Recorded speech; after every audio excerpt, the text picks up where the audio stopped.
Good afternoon. My name is Vincent Burnett, Professor V from Victory Realty Finance Academy.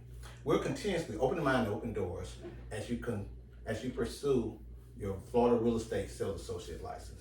Today I'd like to cover Unit 6, Violations of License Law, Penalties and Procedures. There are 7 steps in the complaint process. 1. A complaint is an alleged violation of a rule as determined by the BEPR, Department of Business and Professional Regulation. 2, the complaint is legally sufficient. If the complaint is legally sufficient, the BEPR conducts an investigation and notifies the licensee of the respondent. The investigation, the complaint and information are kept confidential and until 10 days after probable cause has been found to exist. The BEPR's investigative report is forwarded to the probable cause panel in rare situation if it is deemed too serious to allow the licensee to continue to practice. The real estate licensee will be able to operate while the process proceeds. In rare cases, they will not be able to operate. The BEPR secretary may issue an emergency suspension. Generally, you have your due process and you will be allowed to operate. The probable cause panel consists of 2 FREC members. The probable cause panel determines whether probable cause exists. If probable cause is found, the BEPR issues a formal administrative complaint, which the licensee has 21 days to A, either not dispute the allegations of fact and request an informal hearing, or B, dispute the allegations and request a formal hearing. Or 3, actually they have three alternatives, and not dispute the allegation of fact and waive the right to be heard. The licensee respondent may enter into a stipulation, remember that, there may be a question. A stipulation, which is an agreement to the facts of the case and the penalty reached between the attorneys for the Department of Real Estate, Division of Real Estate, and the licensee. Stipulation is an agreement of which you agree to do something and the case is effectively solved. If there are no disputed facts, the commission or the probable cause panels, which are excluded, decides the case and imposes the penalty in an informal hearing during a regular FREC meeting. The licensee requests a formal hearing, or if the respondent disputes the allegations, the case is heard by a Florida administrative law judge in a formal hearing.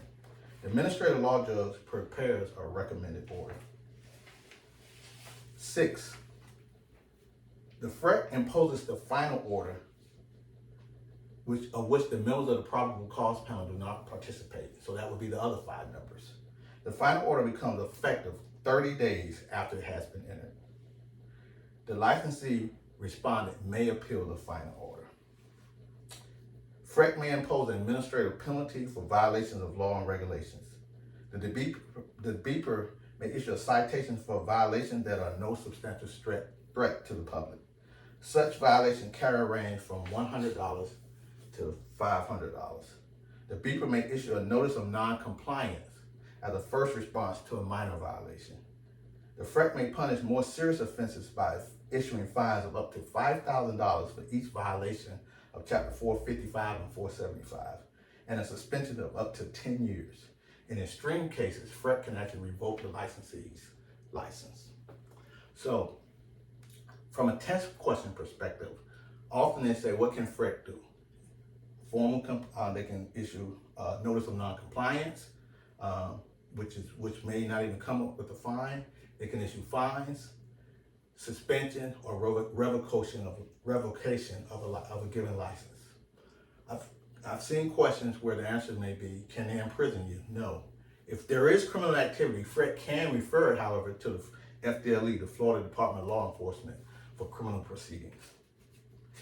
Failing to provide current and rental information is also a misdemeanor fee. Seems simple, but it's a misdemeanor fee of the first degree, punishable in a court of law by up to $1,000 and imprisonment for up to 1 year. Practically, the average licensee doesn't charge for the rental information. Obtaining rental properties is a function and a service of brokers, broker associates, and sell associates, but you open up a can of worms if you're not providing accurate rental information from a rental list and you're charging the client. Falsifying a license application or unlicensed activity, theft or reproduction of a license exam are felonies of the third degree. This penalty is per offense is a fine of up to $5,000 and up to 5 years in jail or both. Individuals, private citizens, they can be reimbursed from the Real Estate Recovery Fund due to wrongs by licensees for monetary damage as a result of licensee law violations by a given licensee. Claims are limited to $50,000 per transaction or the unsatisfied portion of a judgment claim, whichever is less. No more than $150,000 against one licensee involving multiple transactions can be dispersed from this fund. The given licensee who has a claim paid out against him for wrongs alleged is immediately and automatically suspended until payment back to the fund from that licensee is reimbursed. The only exception would be an escrow disbursement order.